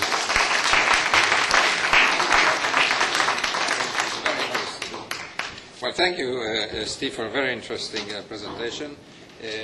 Would you please come back, Guy? Because we are having now the discussions and then the questions. And Dan, would you please come back? Before inviting Professor Rosenblit, I wanted to say all the lectures have been recorded, and they will be available, and they are available on the website, as well as the previous conference. You still can listen to the lectures on the website, not only read them. Okay? So now I want to invite Professor Rosenblit. She's a professor of higher education at the Open University, and I'll just say that she is an eminent scholar of higher education. And she has this very difficult task to be a discussant in a session. So you have 10 minutes, and then we'll turn to questions.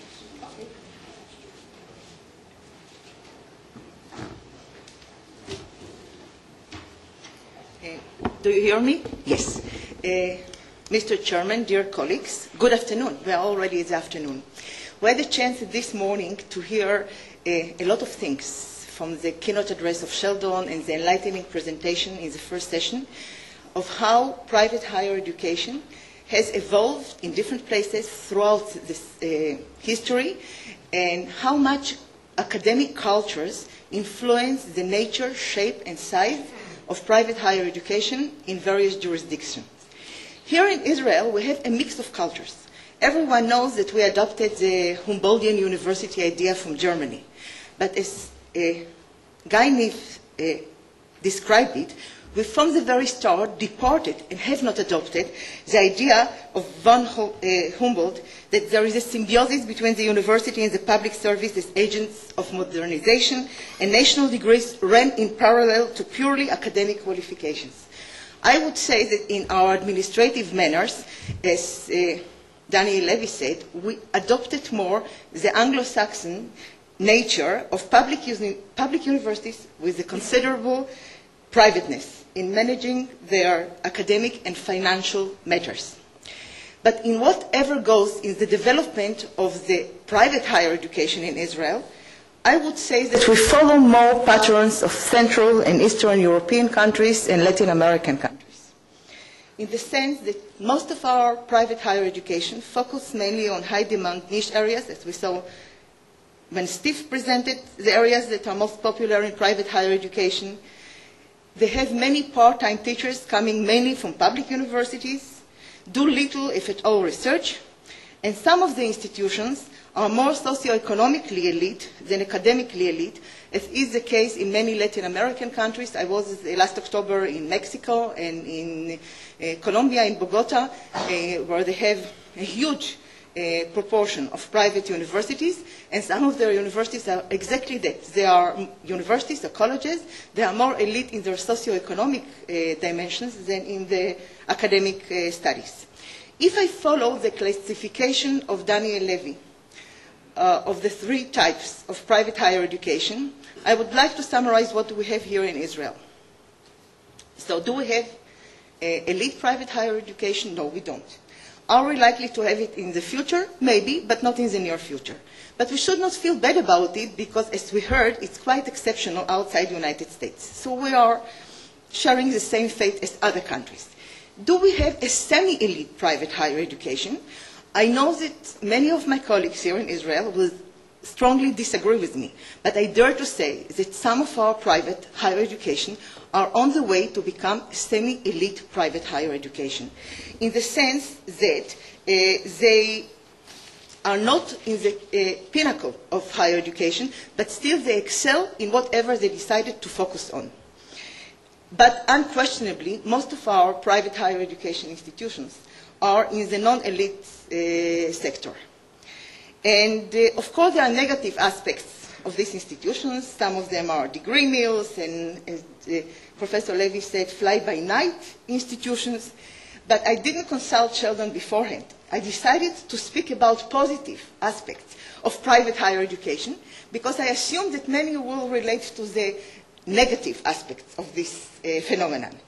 So obviously, the private higher education have advantages also in the Israeli context. First of all, they widen access to higher education, unquestionably. They are challenging traditional education systems by introducing more competition in innovative programs and delivery methods. And I would dare to say that mainly in the area of graduate studies, specifically master degree, it's not by chance that most of the foreign universities are offering here a master degree. Because I said it in various forums that master degree in Israel is totally a monster that does not exist in any other places. And if something can be learned in the public sector is that maybe we have to totally redefine and reshape our graduate studies. Helping make higher education more competitive, assisting in diversifying the budgeting of higher education, and of course benefiting through links with prestigious universities. How can we here in Israel to maximize the advantages of private higher education? And I would very briefly, in the very limited time that I have, refer to 5 points. The first one, encourage the serious private higher education. I quote from the paper of Daniel Levy. Policy officials often have little knowledge of private higher education, which of course does not always keep them from setting rules. And since we have not set yet rules, so our policymakers should be very, very careful in considering the rules that they are going to set on private higher education. Evaluation of non-elite sector is often extreme, especially on the negative side, reflecting a mix of real observation, traditional prejudice, and stereotype. Unfortunately, the negative critique is often opt. We have here a trauma of the Latvia University, which actually overshadows the whole experience of private higher education here in Israel. But this is just one example, which does not kind of characterize all private higher education in Israel. And the suggestion, recommendation of Daniel Levy is a vital task for scholars and policymakers is to dissect the demand-absorbing subsector into its serious and exploitative components. The serious is oriented to job market. And I think exactly what we should do, this is one point. The second point, expand and plan wisely the privatization within public universities. What Sheldon referred to, like many universities, lack the privatization orientation and tendencies. I want to give an example. I was greatly influenced when I was last October in Bogota. I heard Professor Kai Ming Cheng from the University of Hong Kong. And I found that there are many similarities because between the University of Hong Kong and our universities, research universities, it was established under the British mandate in 1910. It would be before our universities. It started to operate in 1912. It had 22,000 something students, exactly like our big universities, and it draws the best students in Hong Kong. It is definitely a research university which has also nanotechnology and nanoscience research conducted in the university. In 1999, they established a collaborative research center with Pasteur Research Center in Paris. In 2003, with Aaron Diamond 8th Research Center in New York, and so on and so forth. But on top of these research activities, before 5 years, they decided totally to change their management and donation policy and to go more to the private market. And I would say that they succeeded to increase the donation of the alumni by 465%, and 85% of their alumni are first-time donors. So it's something that was very impressive.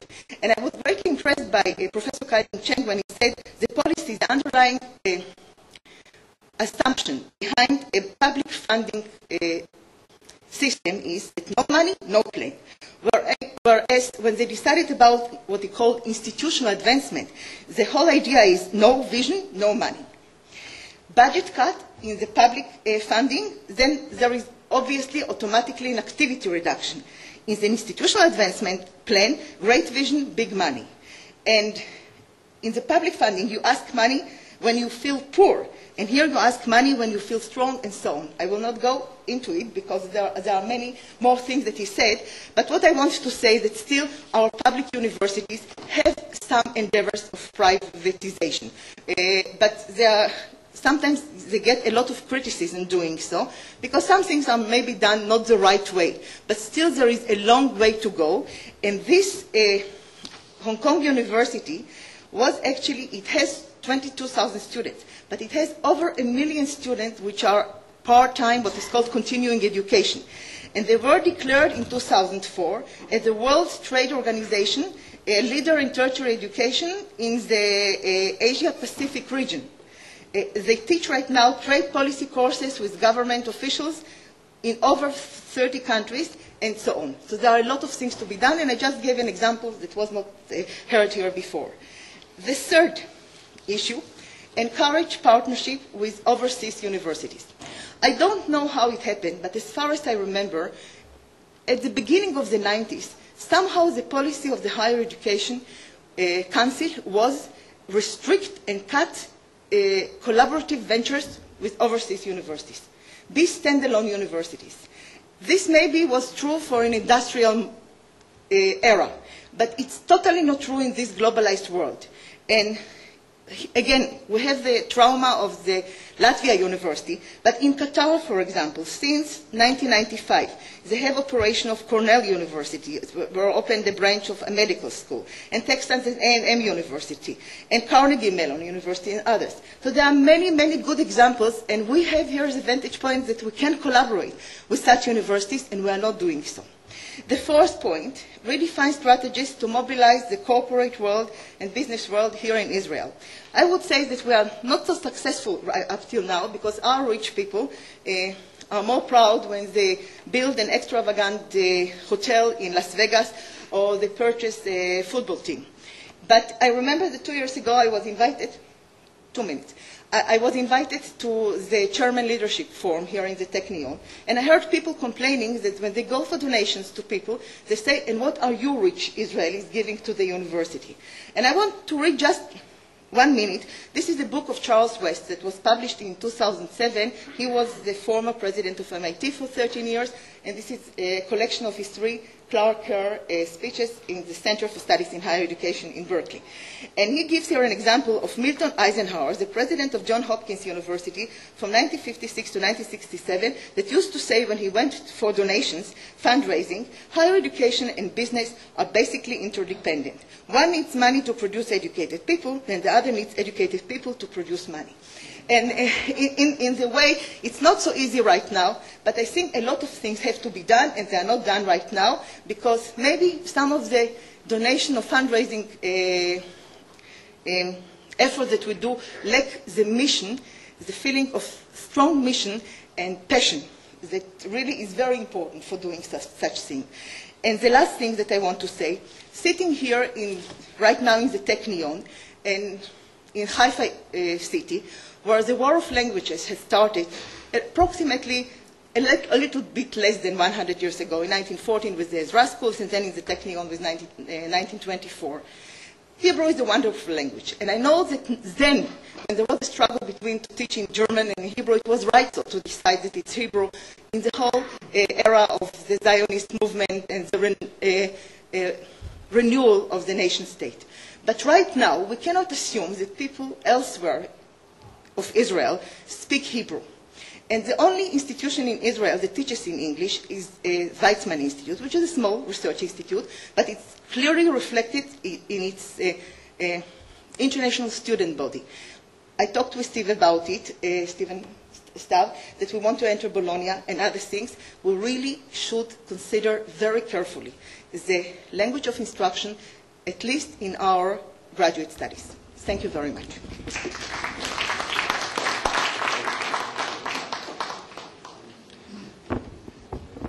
Thank you very much. At the Technion, by the way, at the graduate school, if you have foreign students, we do teach in English. And I just a comment, the Latvia trauma was not so much for what it did, the university did, but who attended it. And when police officers attended it and got degrees in a fake way, that's what caused the trauma. So we got rid of that. This was a very interesting session. What I learned from this session is the huge variety of models from all our speakers. I learned a lot of interesting things about the Israeli thing, because that statistic is kind of nice. But basically, I subscribe to what Sheldon said. Better to serve many masters than one. And I think that underlines the whole issue, and we have to be open-minded about that.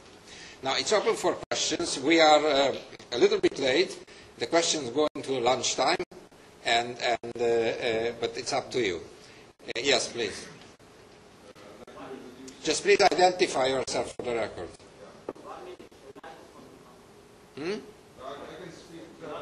No, you have to be recorded. But a short question, please, because we don't have much time. Just to introduce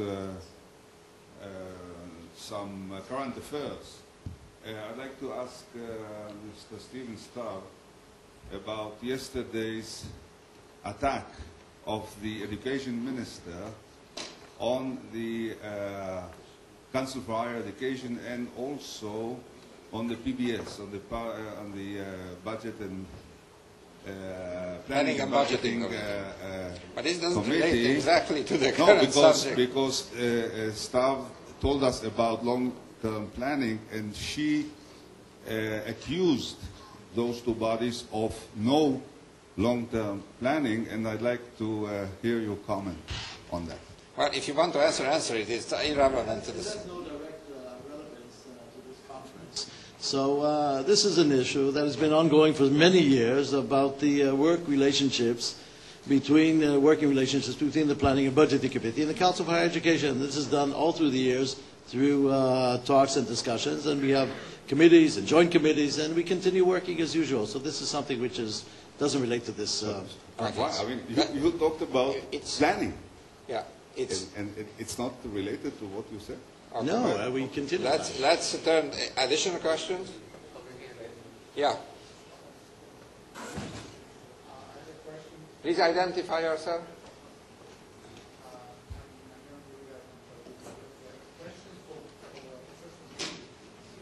It doesn't work.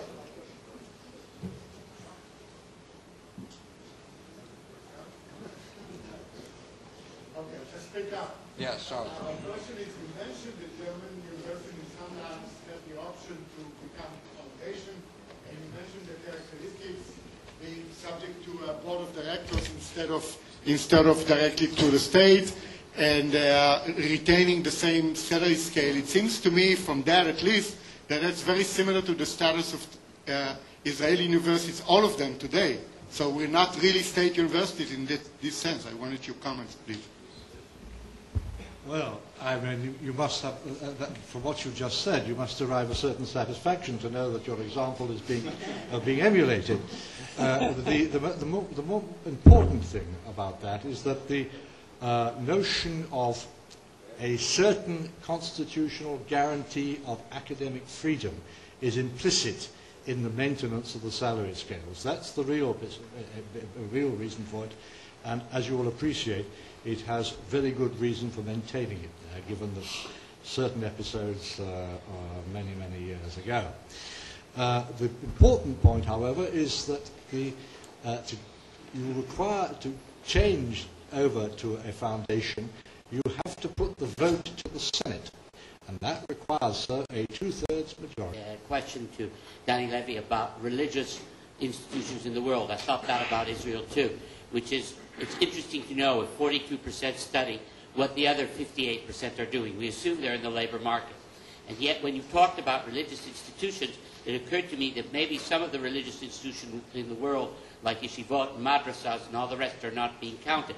I think maybe the boundary of PhD is a bit blurry, because some of those institutions may be religious, some courses that begin to academize them. And there, I would like to comment on that.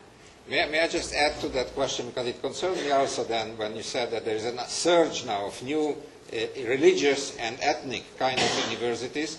which you presented as a kind of a nice innovation, but I see it as a negative development because it's contrary to the idea of a university. And pluralism shouldn't come through institution. Pluralism should come through regular life, not have different kind of institution. And it concerns me because in Israel we have the same trend.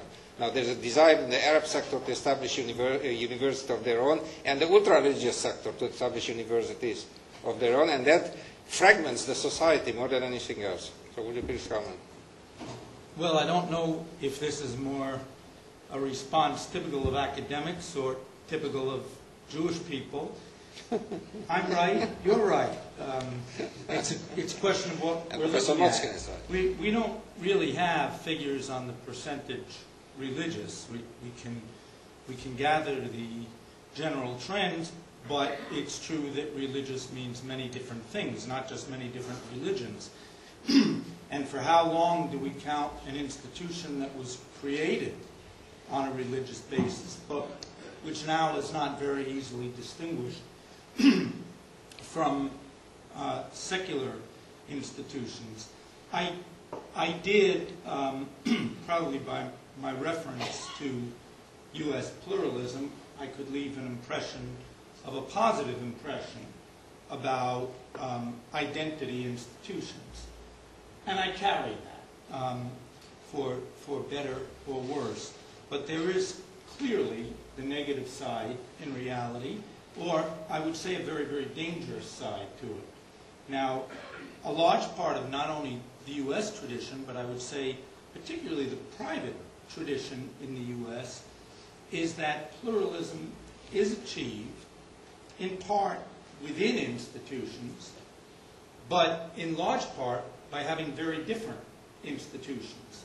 So I may hate your institution, that's my privilege, and you may hate mine, that's your privilege. But the choice and the differentiation does come largely institution to institution and doesn't depend on there being an internal pluralism or even, frankly, democracy. Many of the private institutions, and not just in the U.S., are quite hierarchical.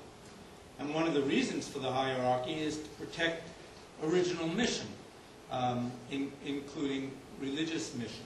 So there clearly are many sides to the argument as well as the definition. Thank you very much. Moti, would you... Yes. I'm not sure we'll have time to answer the question, but anyhow, several speakers, Sheldon and then Guy Neave and others, mentioned the von Humboldt model of higher education, whereby you join research and teaching in one institution, and this is probably, or at least people assume, this is the most efficient vehicle for carrying out both education, higher education, and research. Now, private institutions are a prime example of the delinking of these two functions, and Guy Neave also pointed out that the von Humboldt model does not only imply a research teaching university as we have in this country, but in this country it has almost become axiomatic. Maybe because German origin people from Germany were the ones who established the two institutions here in Israel, the Technion and the Hebrew University.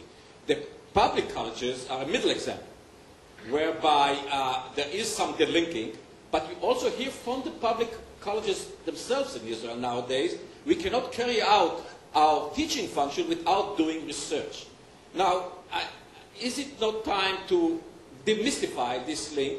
I know that the chair of this session doesn't agree with me, but I believe that in a higher education system, some of the linking of this research and teaching university can be done very efficiently in terms of carrying out the higher education system in some areas at least. So I would like your response to this.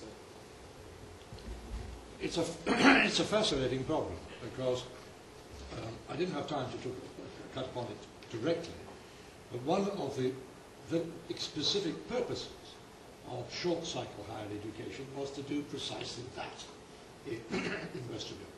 The idea was that the degree should be terminal, and you'd have the skills, if not necessarily the education or the attitudes, to go out and practice directly on the labour market.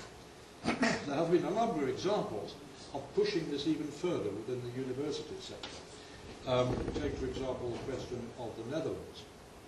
Even before we have the review of what the French would call the university map, that is the distribution of courses and institutions spatially across the country, there was a move to begin chopping off that part of the 5-year undergrad, first degree course, which was the introduction to research methods.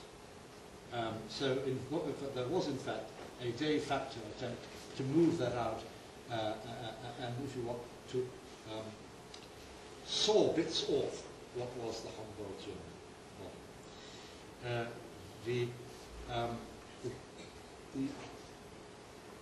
This has not been very successful.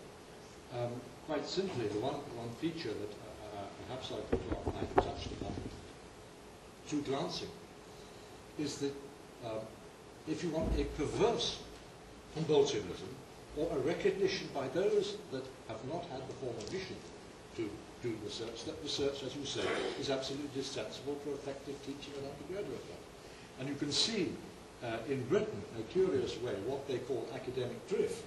Although Humboldt was not as influential with us as it has been with you, nevertheless, the arguments in favour, in fact, echo at about 150 years space, precisely the arguments that originally made. This is a demonstration, I would suggest, of the often unmapped feature of higher education systems, which is the ability of the university, by its organic standing acquired over years, to draw others into its orbit, which is often very much underplayed nowadays. Where we look at the way in which the university is standing, and we find that in fact they're almost instantly creating its different issue, the one about separating research from undergraduate teaching. But there are ways to do precisely to relink, and that is to have fast tracks and slow tracks inside the university, and which has linked into research profile later, among others which take it further, the pattern which we have currently in France, the curator confusion of everybody. So my answer to you summed up is yes, there's this tension there. It's unlikely to go away, but there is one service that non-university sectors do pay to the university, and that is often to be able to serve as an area where experimentation can take place. And if experimentation succeeds, then the university can take it over and the practice successful. Thank you.